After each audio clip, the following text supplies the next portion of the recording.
하셨느니라. 아멘. 오늘은 이 사도의 권리라는 제목으로 우리가 함께 은혜를 나누기를 원합니다.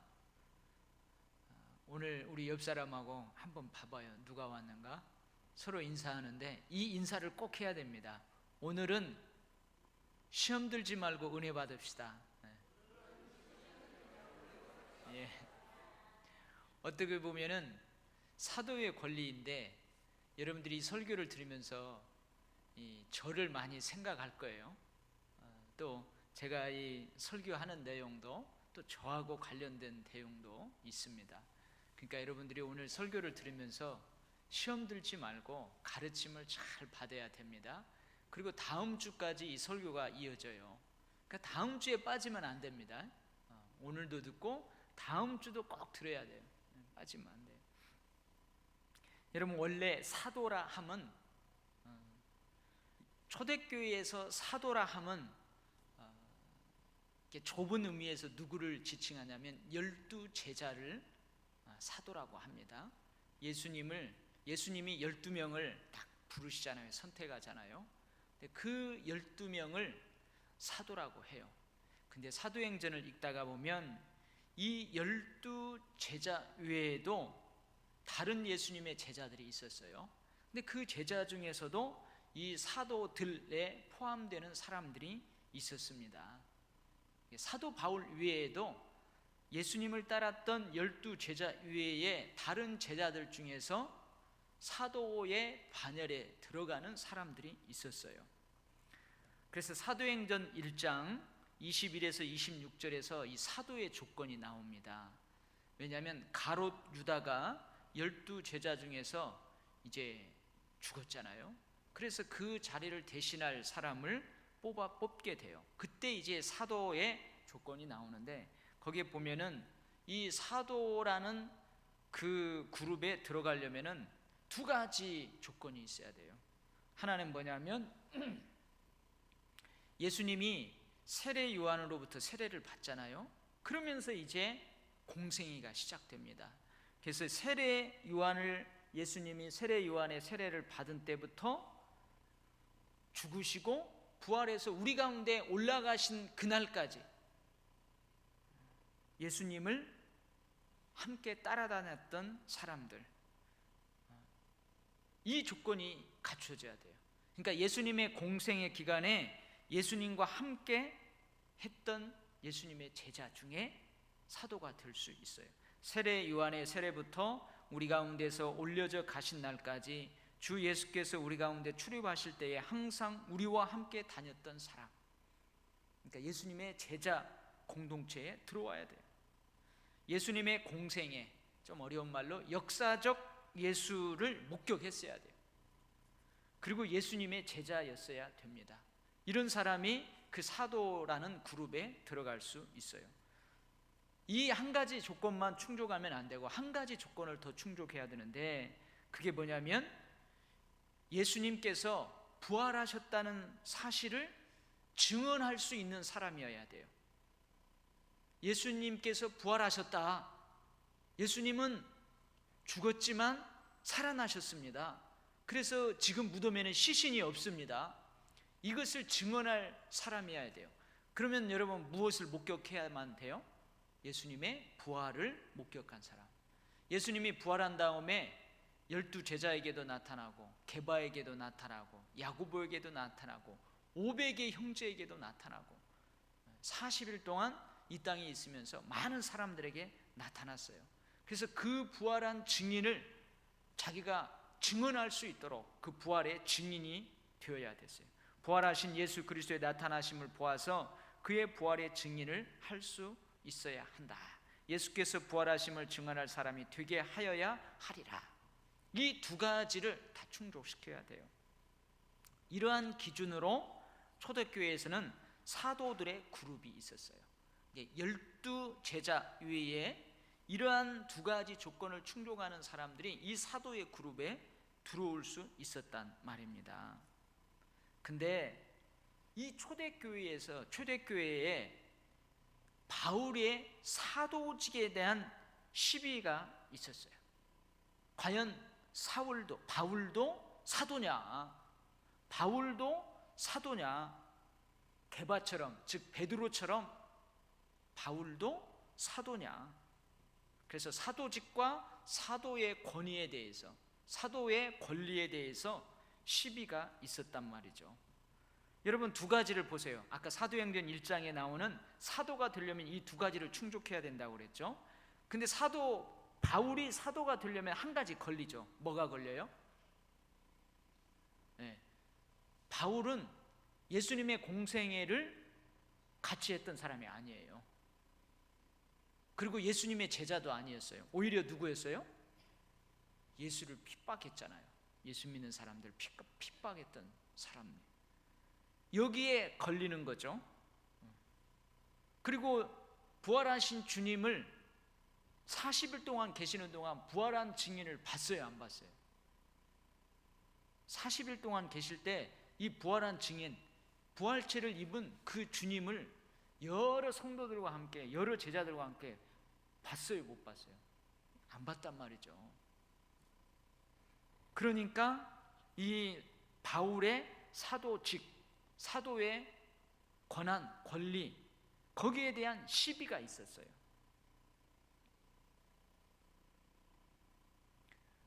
사울은 부활하신 주님을 만나긴 만났어요. 근데 어디에서 만났어요?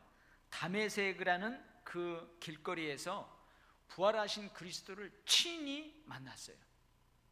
주님이 친히 나타나 주셨어요. 그에게 찾아오셨어요. 그리고 그 만나 주신 그 자리에서 사도로 주님이 소명을 주시고 파송을 했어요. 그렇죠? 이방인의 사도로 주님이 친히 사도라 인정하고 부활하신 주님이 친히 만나 주셨어요. 근데 사도 바울이 다메섹 도상에서 부활한 주님을 친히 만나고 그 부활한 주님으로부터 이방인의 사도라는 그 소명을 받고 파송되었을 그때쯤에는 이미 초대교회에 사도들의 그룹이 딱 정해져 버렸단 말이죠. 사도들의 그룹이 정해졌어요. 그러니까 초대교회에서 아니 이미 우리가 사도라는 그룹이 이미 정해졌고 이제 사도는 없는데 사도 바울이 자기가 사도라고 하는 거예요. 내가 부활의 주님을 친히 만났다. 그리고 부활의 주님으로부터 친히 내가 소명을 받았다. 파송을 받았다.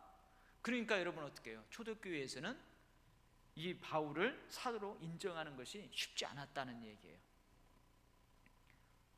두 번째는 왜 또 이 시비가 있었냐면 이 초대교회의 사도들의 그룹에 들어가는 사람들은 어디에서 뽑았다고요?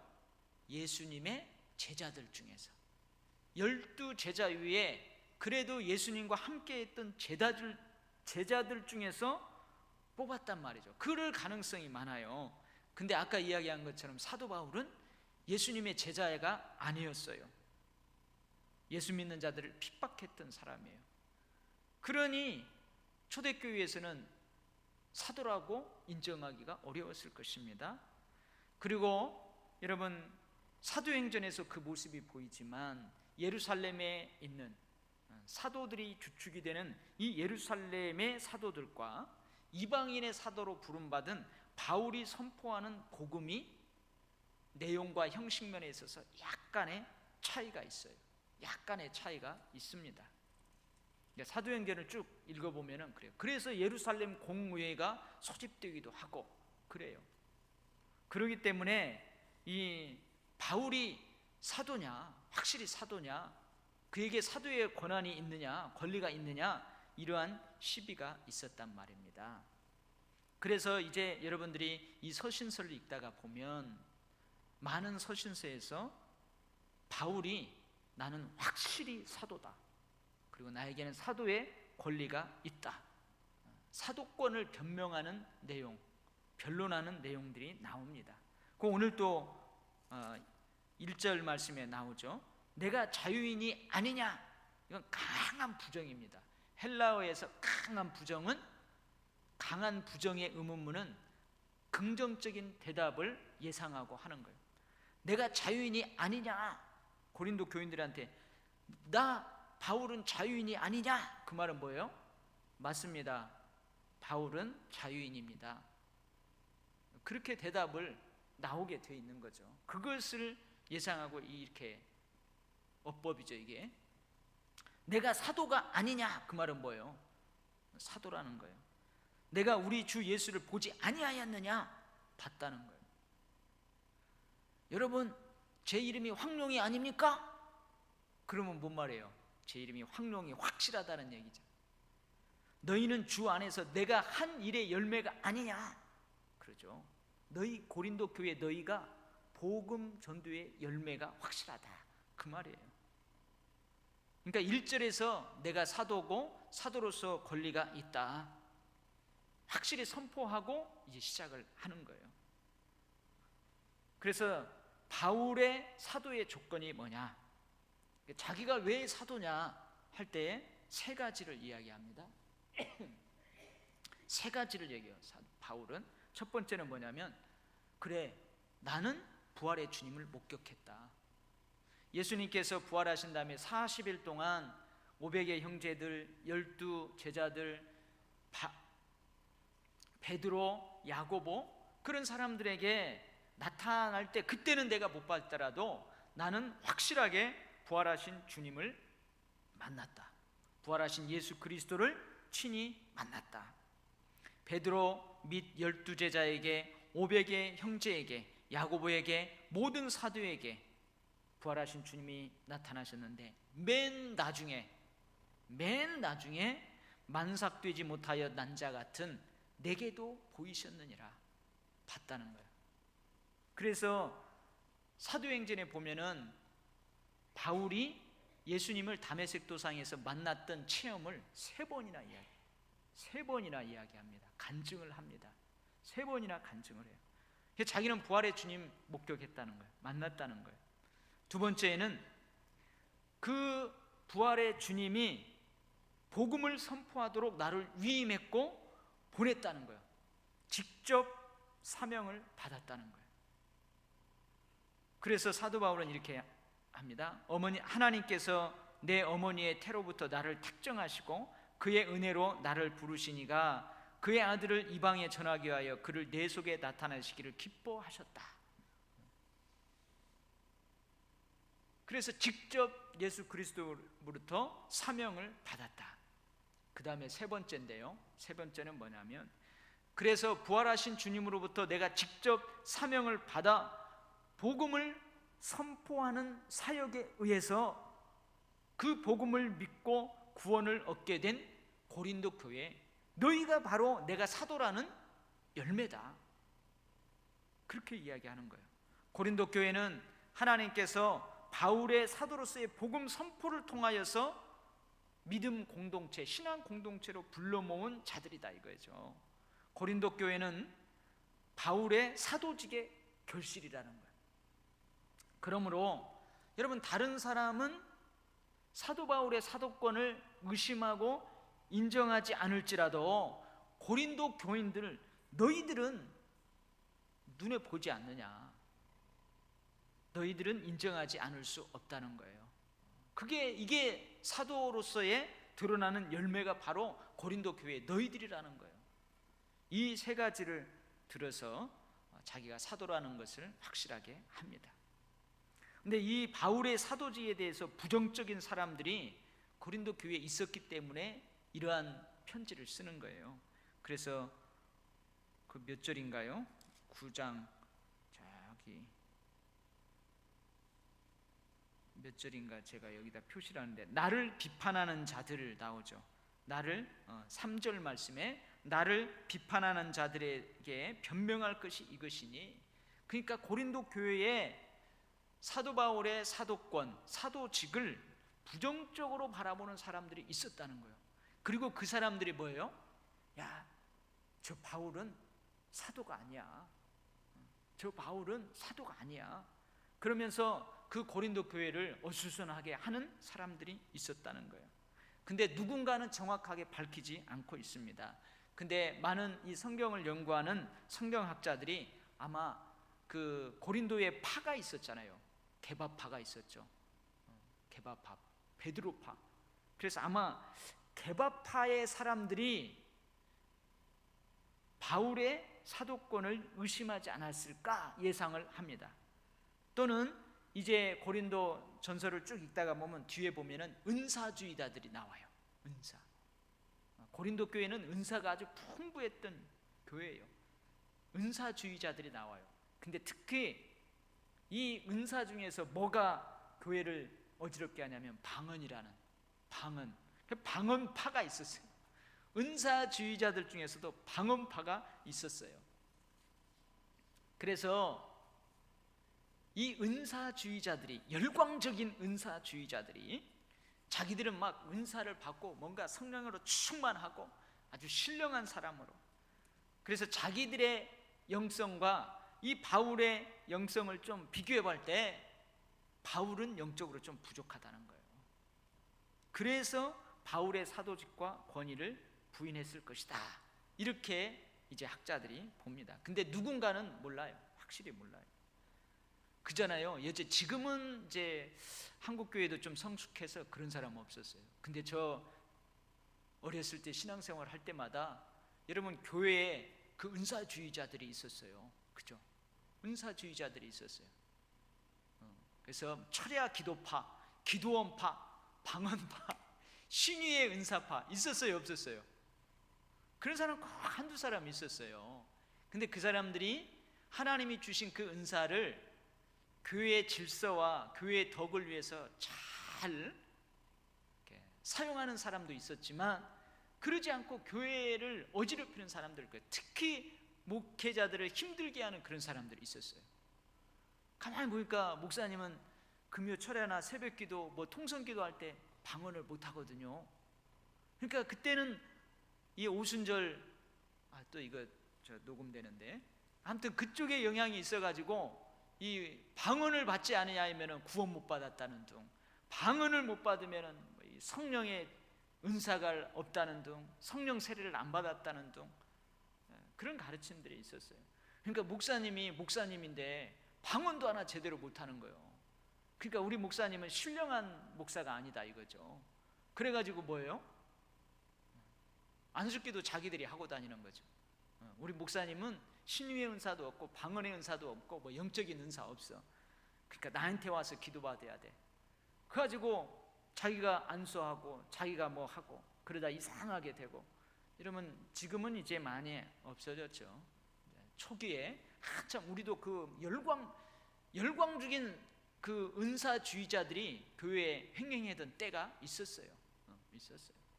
그런 것처럼 이 고린도 교회, 그래서 이제 사도 바울이 저 뒤에 가서 성령의 은사에 대해서 언급을 합니다. 그리고 사도 바울은 선교비를 받지 않고 복음 전도를 합니다. 자비량 선교를 하는 거죠. 텐트 만드는 직업을 가지고 복음 사역을 하는 거예요. 근데 이거에 대한 오해도 있었어요. 이제 사도 바울은 유대인들이 아니고 이방인들을 향한 사도잖아요. 특히 헬라인들을 향해서 복음을 선포해요. 근데 이 상류층에 있는 헬라인들은 당시 어떤 신체적인 노동에 대해서 어떤 생각을 가지고 있었냐면, 이 신체적인 노동, 즉 천막 만드는 것처럼 힘든 이 육체적 노동은 이제 로마 시민들에게는 합당하지 않고 노예들이나 종들이나 이 천민들이 하는 것으로 그렇게 천시를 했답니다. 그러니까 그들의 눈에는 이 육체적인 노동이 비천하게 보이는 거예요. 근데 사도 바울이 자기 눈에 비천하게 보이는 육체적인 노동, 천막 만드는 일을 해가면서 복음 선포하는 일을 하는 거예요. 그러니까 그 사람들이 어떻게 생각을 하냐? 야, 봐라, 저 사람은 사도가 아니다. 사도적 결함이 있기 때문에 사역비도 요구하지 못하고 선교비도 받지 못하고 저렇게 힘써서 일하면서 복음 사역을 하는 것이 아니냐, 이런 오해가 있었단 말이에요. 근데 누구인가는 성경에서 밝히지 않고 있어요. 이러한 오해가 있었어요. 그래서 이제 사도 바울이 자기의 사도직, 사도의 권위를 이제 확실하게 하는 거죠. 그래서 오늘은 그것을 이야기하면서 사도로서의 권리를 이야기합니다. 여기 보면은 특별히 이제 사도로서 주어지는 권리가 많이 있지만 오늘은 어떤 이야기를 하냐면 교회로부터 생계비를 받아서 생활하고 교회로부터 사역비, 선교비를 지원받아서 내가 이 천막 일을 하지 않고 그렇게 복음 사역을 권리가 나에게도 있다. 사도인 나에게도 있다. 오늘 그래서 다른 사도, 특별히 누구를 언급해요? 게바를 언급해요. 베드로를 언급해요. 그러니까 아까 학자들이 아마 사도 바울의 사도권을 부정적으로 보는 사람들은 고린도 교회 안에 있는 게바파에 속한 사람들일 가능성이 있다. 그 말이 바로 여기 게바를 특별히 언급해서 그래요. 여러분, 베드로가 결혼했어요, 안 했어요? 했어요. 그 장모님이, 베드로의 장모님이 병에 걸렸었죠. 무슨? 열병에 걸렸었잖아요. 그래서 안수해서 고침받고 그랬잖아요. 그래서 오늘 본문에도 보면은 베드로에게 아내가 있었어요. 그래서 다른 사도들처럼 아내와 가족들을 위한 생계비를 지원받으면서 그렇게 복음 사역을 할 권리가 사도 바울에게도 있다 이거예요. 교회로부터 선교비와 사역비와 생계비를 받을 권리가 있다. 내가 지금 그것을 안 받고 천막을 만들면서 육체적인 노동을 하면서 이렇게 복음 사역을 하니까 너희들이 오해하는데 그렇지 않다. 나에게도 그런 권리가 있다. 그러면서 몇 가지 예를 듭니다. 8절 말씀, 내가 사람의 예대로 이것을 말하였느냐. 그 말은 뭐예요? 인간사의 예를 든다는 거예요. 여러분, 군인이 착출돼서 군대 가면 군인 아저씨들 봉급 받아요, 안 받아요? 받아요. 군인으로서 복무를 하면 봉급을 받아요. 여러분, 포도원 동부가 포도원을 지었어요. 자기가 포도원 주인이에요. 그러면 열심히 포도나무를 가꾸었으면 나중에 그 포도나무에서 열매를 누가 따요? 그 포도원 주인 농부가 그걸 딸 수 있는 권한이 있는 거예요. 여러분, 양치기가 양을 잘 먹입니다. 키웁니다. 그러면 그 양 젖을 누가 짜서 먹어요? 그 양을 치는 주인이 짜서 먹어요. 여러분, 농부가 밭에다 씨를 뿌려요. 잘 가꿔요. 그럼 그 농부가 누가 그것을 나중에 거두어서 먹을 수 있어요? 그 농부 주인이 거두어서 먹을 수 있는 거예요. 이것은 설명 안 해도 다 알잖아요. 그러니까 이 인간사를 예로 들어요. 내가 인간사만 가지고 너희들에게 이야기했느냐? 하나님이 주신 율법에도 명시되어 있다는 거예요. 그래서 신명기 25장 4절 말씀에 보면 곡식을 떠는 소에게 망을 씌우지 말라, 그런 말이 있어요. 여러분, 우리 소로 쟁기질 하잖아요. 저도 봤어요. 어렸을 때 아버지가 소로 쟁기질을 하잖아요. 그러면 이 소가 배고프니까 이 봄에 막 모내기 하려고 할 때 옆에 눈에 막 풀이 있으면은 이 망을 씌우지 않으면 어떻게 해요? 그 풀 막 혀가 이렇게 나와서 싹 먹으면서 딴 길로 가고 막 그래요. 그러니까 일할 때는 못 먹게 어떻게 해요? 여기 입에다가 망을 씌우고 했던 거 있었어요. 근데 이스라엘도 곡식을 턴다든지 농사를 지을 때 소가 멍에를 메고 쟁기질을 하거나 뭐 하면 그 소에게 망을 씌우지 말라는 거예요. 이 무슨 말이에요? 짐승에게도 그렇게 하는데 하물며 사람일까 보냐, 하물며 사역자일까 보냐 그러는 거예요. 남의 밭에서 일하는 일꾼도 그가 거둬들인 곡식의 일부를 받을 권리가 있다. 유대인 랍비들은 곡식을 밟았다는 소에게 망을 씌우지 말라라는 이 율법을 그런 의미로 해석을 했대요. 남의 밭에서 일하는 일꾼도 그가 거둬들인 곡식의 일부를 받을 권리가 있는데 하물며 사역자일까 보냐, 율법의 규정을 이야기합니다. 그 다음에 이스라엘 백성들 잘하는 성전 제사의 원리를 예로 듭니다. 성전에서 일하는 사람들은 성전으로부터 음식을 얻는다. 제단에서 제사 드리는 제사장들은 제단의 음식을 나누어 먹는다. 그래서 민수기 18장 8절에서부터 3절, 신명기 18장에 나와요. 그래서 하나님이 이것을 뭐라고 하냐면 제사장 가문에 대한 하나님의 소금 언약이라고 명시가 되어 있어요. 하나님께서 제사장과 맺는 소금 언약이에요. 그래서 민수기에 보면 뭐냐면 이스라엘 자손들이 하나님 앞에 제사합니다. 거룩하게 구별된 모든 제물들이 있어요. 헌물들.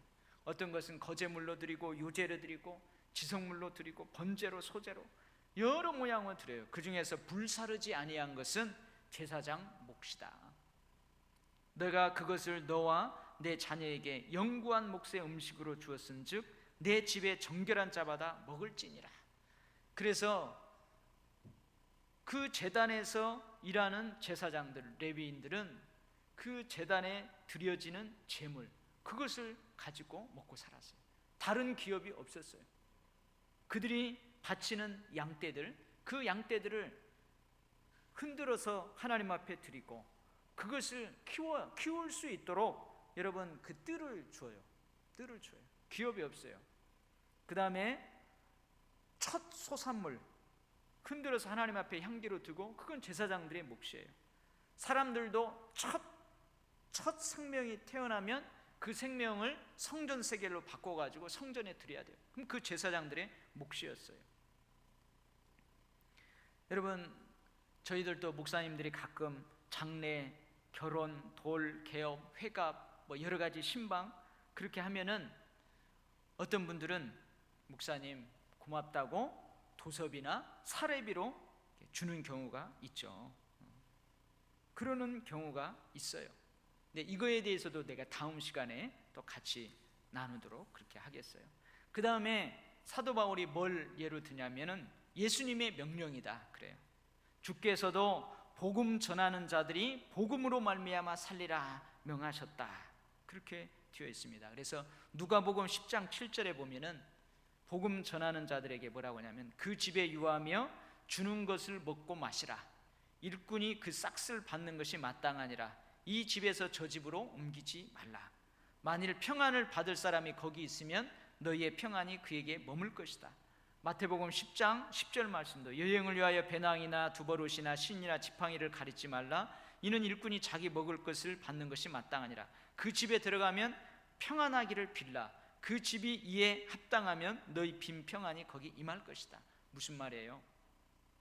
복음 전하는 자는 그 집에서 주는 걸로 먹으라는 거예요. 그리고 그 집에 들어가면은 축복하라는 거예요. 평안하기를 빌라는 거예요. 축복하라는 거예요. 그래서 거기에 그 집이 합당하면 그 축복이 그 집에 임할 것이다 그러는 거예요. 그렇죠. 오늘도 저희들이 신방하고 왔는데 아주 우리 권사님 여러 가지 막 맛있는 반찬들 이렇게 했더라고요. 그래서 신방 대원들하고 했어요. 근데 여러분 우리가 뭐가 안 돼요? 저하고 신방 대원들이 뭔데 그 권사님이 우리를 이렇게 대접합니까? 뭔데요? 그리스도 안에서 한 형제 자매이기 때문에 주님이 주님의 마음으로 우리 집에 보낸 그 주님의 전권 대사라고 우리를 믿고 받아들이기 때문에 그 대접하는 거예요. 그리고 우리는 그 음식을 받으면서 황송하죠. 그러면서 그 가정을 축복하는 거예요. 축복하는 거예요. 그러면서 사도 바울이 이런 것들을 예로 들면서 뭐라고 합니까? 우리가 너희에게 신령한 것을 뿌렸은즉 너희의 육적인 것을 거둘 수 있다. 결코 그게 과한 것이 아니다. 여러분 신령한 것을 뿌렸다는 것은 뭐예요? 복음을 선포해서 너희들이 구원받고 하나님과 화목이 되고 그리고 교회를 세워졌다. 이게 신령한 것을 뿌렸다는 거예요. 육신적인 재물로 생활비, 생계비를 부양하는 것, 이게 육적인 것을 거둔다는 거예요. 결코 과한 것이 아니라는 거예요. 여러분 어느 교회는 이제 목회자들에게 또 우리 교회 그 관리 집사님이나 이제 교회에서 전적으로 풀타임으로 일하시는 분들에게 교회에서 이제 생활비나 이제 생계비를 주는 거죠. 수고비를 주는 거예요. 근데 이제 가끔 인건비라는 말이 나와요. 인건비.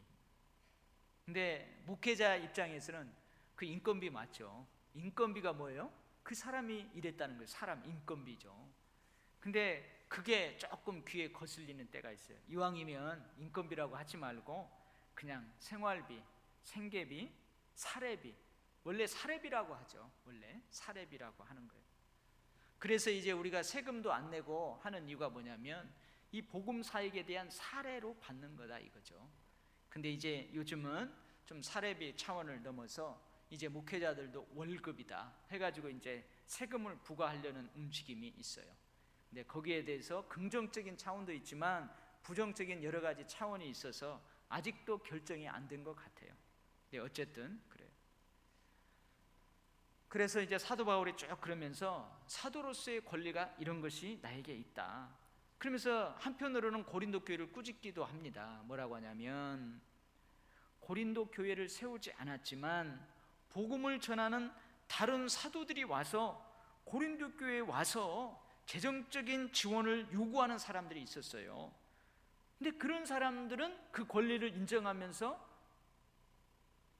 그 사역비를 주기도 하고 생계비를 주기도 했는데 하물며 여러분 고린도 교회를 세운 바울은 더 말할 것도 없잖아요.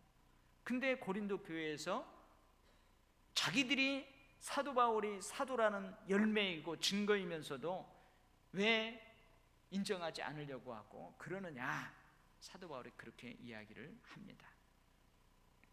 근데 데살로니가전서 2장 5절에서 6절에 보면 사도 바울이 이것을 언급합니다. 뭐냐면 이게 사도들에게 주어진 권리가 맞는데 이 권리를 잘못 사용하는 사람들이 있었다는 것을 이야기합니다. 데살로니가전서 2장 5절 6절에 보면 하나님으로부터 복음을 위탁받은 사람 중에서, 즉 복음 전도자들 중에서, 사도들 중에서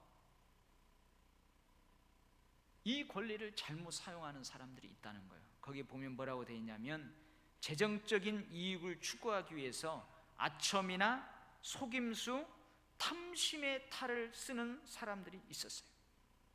그 길을 거기에 보면 하나님을 기쁘시게 하지 않고 자신의 이익과 기쁨을 위해서 일하는 사람들이 있었어요. 우리나라 속담으로 무슨 말이에요 이게? 제사에는 관심이 없고 뭐에만 관심이 있는 거예요? 잿밥에만 관심이 있는, 이 속담이 맞는 거죠. 하나님이 주신 복음 전파의 사명, 그게 목적이 돼야 돼요. 그죠? 그게 목적이 돼야 되는데 그것은 뒤로 제쳐버리고 그것을 통해서 자기의 이득을, 자기의 이익을 취하려고 하는 사람들이 있었어요. 이런 사람들을 뭐라고요? 탐심의 탈을 쓴 사람들. 그래서 복음 전파보다도, 하나님으로부터 위탁받은 복음 전파보다도 어떻게 하면 자기가 이것을 통해서 더 이익을 취할 수 있을까, 이득을 취할 수 있을까 아첨하고 속이는 사람들이 있었다는 거예요. 하나님을 기쁘시게 해야 돼요. 어떤 것을 통해서? 복음을 전파하는 이 사명을 완수해서 하나님을 기쁘시게 해야 되는데 그거보다는 자신의 이익과 기쁨을 위해서 일하는 사람들이 초대교회에 있었어요. 그리고 이 권리를 가지고 사람들로부터 영광을 구하는 사람들이 있었어요. 이 권리를 잘못 사용하는 거죠.